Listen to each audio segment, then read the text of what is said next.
warahmatullahi wabarakatuh.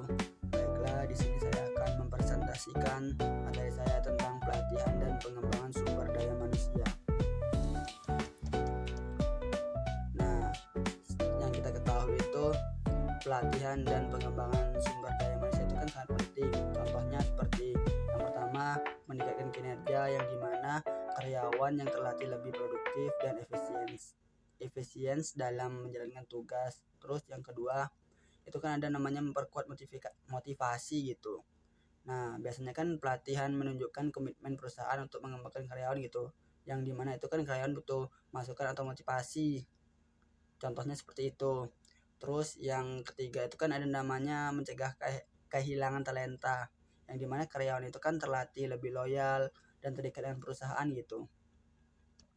Terus ada namanya kebutuhan pelatihan. Nah, biasanya kan kebutuhan pelatihan ini kan butuh analisis gitu, yang dimana pertama itu kan evaluasi kinerja. Nah, evaluasi kinerja ini membutuhkan identifikasi kesenjangan keterampilan melalui tinjauan kinerja dan feedback gitu. Terus analisis kebutuhan pelatihan ini juga membutuhkan survei karyawan, yang dimana biasanya kan karyawan itu kan membutuhkan masukan langsung dari karyawan tentang kebutuhan pelatihan gitu. Terus yang ketiga itu ada namanya analisis pasar kerja. Nah, analisis pasar kerja ini ditetapkan kebutuhan berdasarkan tren industri dan persaingan gitu. Terus ada namanya metode yang efektif. Nah, metode pelatihan yang efektif biasanya kan ada berbagai macam. Contohnya pelatihan daring, seperti fleksibel, dapat diakses kapan saja dan hemat biaya gitu. Terus metode pelatihan ini juga ada yang namanya metode pelatihan tatap muka gitu, yang dimana interaksi langsung, terus interaktif dan memungkinkan praktik langsung gitu. Terus metode pelatihan yang efektif ini juga biasanya kan butuh mentoring atau coaching gitu, yang dimana ada bimbingan individual dan pengembangan keterampilan khusus. Terus pengembangan kemampuan kepemimpinan. Nah, ini kita sangat penting gitu, pengembangan kemampuan kepemimpinan. Itu juga ada berbagai macam. Yang pertama, komunikasi efektif. Nah, komunikasi efektif ini kita harus mampu menyampaikan pesan dengan jelas dan membangun hubungan gitu sesama tim. Terus yang kedua, ada namanya pengambilan keputusan. Sebagai pemimpin, kita harus mampu menganalisis situasi dan membuat pilihan yang tepat gitu. Terus yang ketiga ada namanya motivasi tim. Nah, yang dimana kita sebagai pemimpin harus mampu memotivasi dan menginspirasi anggota tim untuk mencapai tujuan tertentu gitu, supaya target kita itu tercapai. Nah, di sini juga ada namanya peran manajer dalam pembinaan karyawan. Yang pertama, memberikan umpan balik, yang dimana berikan umpan balik yang konstruktif dan spesifik gitu. Terus yang kedua ada namanya mendorong pengembangan. Nah, mendorong pengembangan ini seperti manajer itu kan dorong karyawan untuk mengikuti pelatihan dan mengembangkan keterampilannya gitu. Terus yang ketiga ada namanya menciptakan lingkungan positif. Nah, menciptakan lingkungan positif ini biasanya kan manajer itu kan membangun budaya kerja yang mendukung dan menghargai gitu satu sama lain. Terus yang di sini ada namanya motivasi dan referensi karyawan gitu.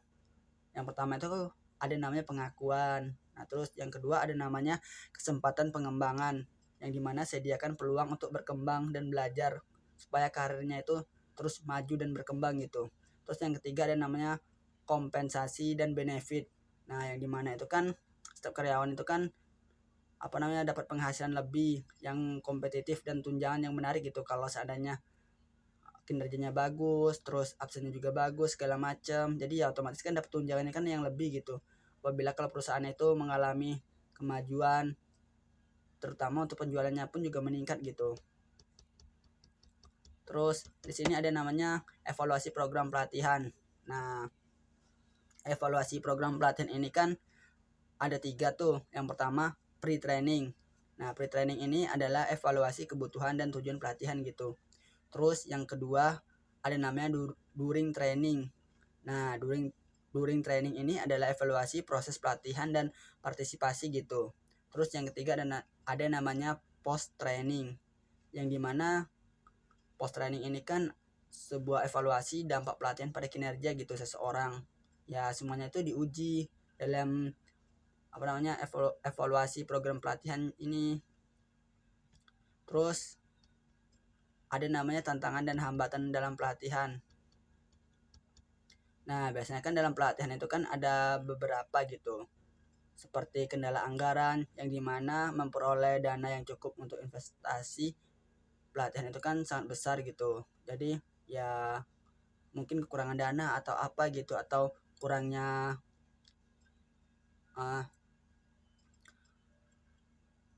ya situasi di daerah gitu, seperti kurangnya aksesoris dan segala macam, kebutuhannya juga kurang gitu. Terus biasanya kan kurangnya keterbatasan waktu, seperti menemukan waktu yang tepat untuk pelatihan itu sangat susah gitu. Kalau keterbatasan waktu, paling pelatihan itu kan waktunya sangat pendek atau apa gitu. Nah, terus di sini kan biasanya kan kebanyakan itu kan melakukan penolakan karyawan, yang dimana menangani resistensi terhadap pelatihan itu kan sangat susah gitu. Jadi banyak gitu melakukan penolakan karyawan dan sebagainya.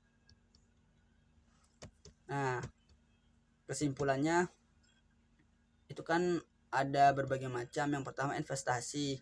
Nah, investasi ini adalah suatu investment atau dalam mengembangkan sumber daya manusia itu supaya lebih maju.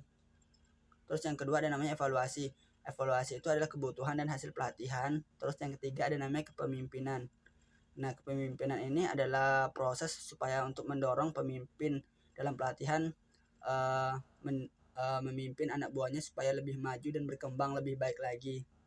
Sekian presentasi dari saya, lebih dan kurang saya mohon maaf, dan saya akhiri. Wassalamualaikum warahmatullahi wabarakatuh.